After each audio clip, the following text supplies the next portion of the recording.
Opa, pessoal, boa tarde.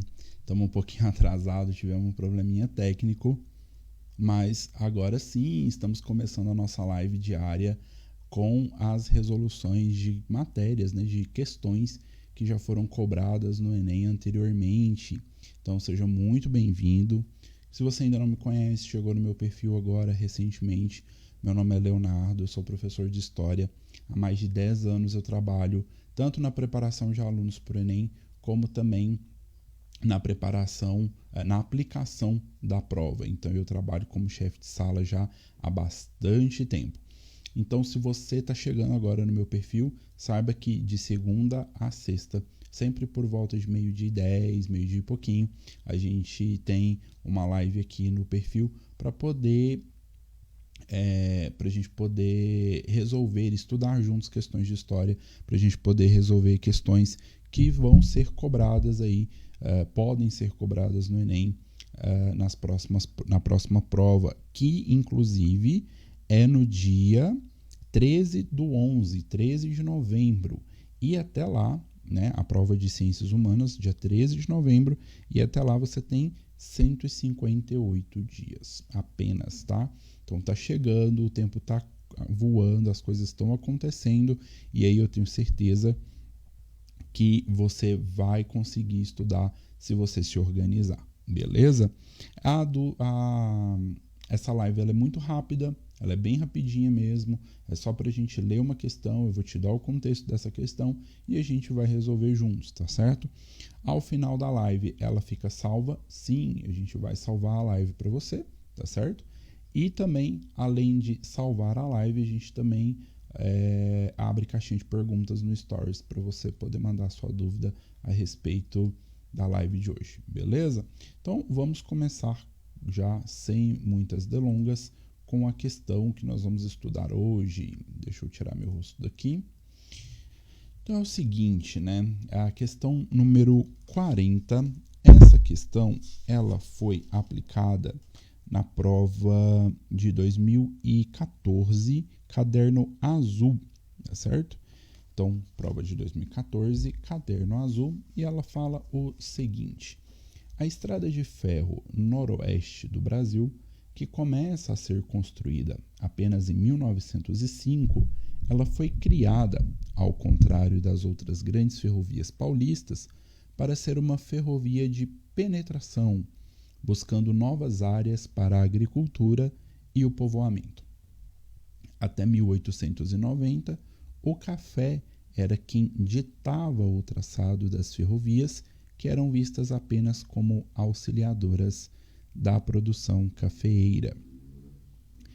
Então, a pergunta é a seguinte: essa nova orientação dada à expansão ferroviária durante a Primeira República, ela tinha como objetivo A. Então, como padrão do Enem, nós temos sempre 5 alternativas, tá? Da letra A à letra E, e a gente vai ler essas alternativas aqui juntos. A letra A seria a articulação de polos produtores para exportação. A letra B seria a criação de infraestrutura para atividade industrial. A letra C seria a integração de pequenas propriedades policultoras. E letra D, valorização de regiões de baixa densidade demográfica. E letra E, promoção de fluxos migratórios no campo para a cidade. Então, vamos tentar entender um pouquinho o que a questão está dizendo. Então, se a gente voltar aqui em cima, ele está falando a respeito da construção de uma estrada de ferro que ela vai chamar Noroeste do Brasil. Essa estrada de ferro, ela tinha 1.600, ela tem, né? Ela existe ainda, 1.622 quilômetros de extensão. Ela tem um ramal principal saindo da cidade de Bauru, em São Paulo, chegando até Corumbá, que é divisa com a Bolívia. E ela tem um ramal saindo de Campo Grande, indo até Ponta Porã, que é divisa do Paraguai. E ela foi inaugurada em 1914. Tá? O que a gente está vivenciando aqui nesse momento, né? O que a gente percebe nesse momento? Quando a gente fala de 1905, nós estamos falando de Primeira República, tá? Então, nós estamos falando de Primeira República, tanto que a informação que o texto traz para nós aqui embaixo, ó, essa nova orientação dada à expansão ferroviária durante a Primeira República, né? Então, ele está dizendo para nós que essa é uma questão relativa à Primeira República.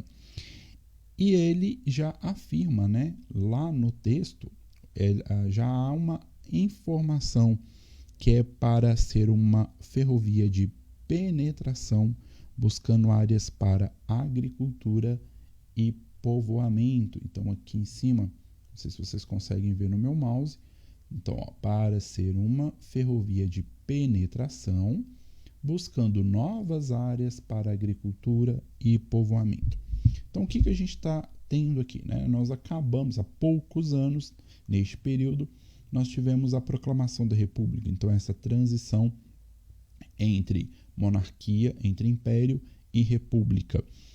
E nesse momento, né, até 1890, que é o que o texto também está dizendo, os traçados das ferrovias eles eram determinados pela produção do café. O ciclo do café ele vai ter início ali no século XIX. E já em 1816 vão começar as exportações. Então, o café, neste momento, era o principal produto que girava a economia do Brasil e era principalmente pautada na exportação. O consumo interno ele era pequeno, então grande parte do nosso café ele era exportado. E essa produção de café ela era muito concentrada onde? No estado de São Paulo. Por isso que a gente tem uma malha ferroviária no estado de São Paulo muito abrangente, né, que ocupa quase que a totalidade do estado. Porque essa malha ferroviária construída durante o Império, lá com o Barão de Mauá, ela era uma malha ferroviária pautada em em escoar a produção de café que majoritariamente era exportada. E essa mão de obra do café, ela por muitos anos, né, quando a gente pega o ciclo do café, foram mais de 100 anos, grande parte desses 100 anos foi utilizada, né, na verdade, a mão de obra escrava, tá? Então você tem uma mão de obra muito barata, né, com custo muito baixo, e aí você consegue produzir muito a um custo baixo e você tem preços bem competitivos. Por isso que o café brasileiro ele era exportado, né? Só que a gente começa a ter, na virada ali do século, por volta de 1900 e pouquinho, aqui nessa época mesmo, 1905, a gente começa a ter uma superprodução de café. Ou seja, produzia-se mais café do que a demanda, do que os países que compravam, né, que importavam café brasileiro, a gente produzia mais café do que eles conseguiam comprar. E aí começou a sobrar café, né? Então, tanto que a gente tem aquele episódio em que o governo, né, o Estado brasileiro, compra as sacas de café e simplesmente queima, porque não tem o que fazer, não tinha nem lugar para estocar. Então, a gente começa a ter uma superprodução de café. E, aliado a isso, a gente tem uma redução também na demanda, né? Então, a partir de 1929, com a crise de 29, a gente passa a ter uma redução muito grande da demanda de café. E aí o Brasil ele vai começar já nesse período, percebendo que está produzindo muito café, além da necessidade, percebendo que as vendas começaram a cair. Então o Brasil ele vai começar a ter um comecinho ali de industrialização e tentar diversificar a sua agricultura. Então essa questão ela tem algumas perguntas que são pegadinhas, né? Se você olhar a letra B, ele vai falar o seguinte: criação de infraestrutura para atividade industrial, né? Então, talvez não seja. Se você olhar a letra A, articulação de polos produtores para exportação, você fala, olha, o Brasil está criando novas ferrovias, então também é pegadinha. Se você olhar a letra E, promoção de fluxos migratórios do campo para a cidade, não, né? A própria questão fala que eles estão tentando buscar novas áreas para povoamento. Então, eles não estão tentando trazer esse fluxo migratório para cidades, e sim tentando levar pessoas para áreas pouco povoadas, para ter o desenvolvimento no interior do país. Então, pessoal, para nós aqui, e de acordo com o gabarito, a resposta correta vai ser a letra D, a valorização de regiões de baixa densidade demográfica. Tá? Então, a resposta correta vai ser essa, tá certo?